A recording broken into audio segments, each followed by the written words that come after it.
Hello guys, ഞങ്ങളുടെ പുതിയ വീഡിയോയിലേക്ക് എല്ലാവർക്കും സ്വാഗതം. ഇന്ന് സൺഡേ ഈവനിങ് 5:35 PM ആയിട്ടുണ്ട്. അപ്പൊ ഞാനും പൊന്നും കൂടെ ഒന്ന് പുറത്തേക്ക് ഇറങ്ങിയതാട്ടോ. ഞങ്ങൾക്ക് കുറച്ച് ആവശ്യങ്ങളുണ്ട് വീട്ടിന്റെ അടുത്ത് തന്നെ, അപ്പൊ അതിനുവേണ്ടി ഇറങ്ങിയതാണ്.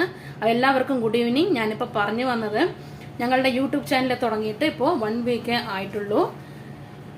അപ്പോൾ ഇതുവരെ ഞങ്ങളുടെ ചാനൽ സബ്സ്ക്രൈബ് ചെയ്യാത്ത ആരെങ്കിലും കൂട്ടുകാരുണ്ടെങ്കിൽ ഞങ്ങളുടെ യൂട്യൂബ് ചാനൽ ഒന്ന് സബ്സ്ക്രൈബ് ചെയ്ത് ഞങ്ങളൊന്ന് സപ്പോർട്ട് ചെയ്യണേ. ഞങ്ങളുടെ വീഡിയോ ഇഷ്ടപ്പെട്ടാൽ ലൈക്ക് ചെയ്യുക, ഷെയർ ചെയ്യുക, കമന്റ് ചെയ്യുക, സബ്സ്ക്രൈബ് ചെയ്യുക. നിങ്ങളുടെ ഫ്രണ്ട്സിന് ഫാമിലി എല്ലാവർക്കും ഞങ്ങളുടെ യൂട്യൂബ് ചാനൽ ലിങ്ക് അയച്ചു കൊടുത്തിട്ട് ഒന്ന് ഞങ്ങളുടെ ചാനൽ സബ്സ്ക്രൈബ് ചെയ്ത് സപ്പോർട്ട് ചെയ്യാൻ പറയാട്ടോ. അപ്പോൾ നമ്മുടെ അണ്ണൻ വന്നിട്ടില്ല. അണ്ണന് മന്ത് എൻഡ് കാരണം ഫുൾ വർക്ക് പ്ലേസിൽ വർക്ക് ബിസിയാണ്. അപ്പോൾ അതുകൊണ്ട് ഞാനും പൊന്നും മാത്രം പുറത്തേക്ക് ആവശ്യത്തിന് വേണ്ടി ഇറങ്ങിയത്. അപ്പോൾ എല്ലാവർക്കും വീണ്ടും ഹാപ്പി ഗുഡ് ഈവനിങ്. അപ്പോൾ അടുത്ത വീഡിയോയുമായിട്ട് ഞങ്ങൾ വീണ്ടും വരുന്നതായിരിക്കും.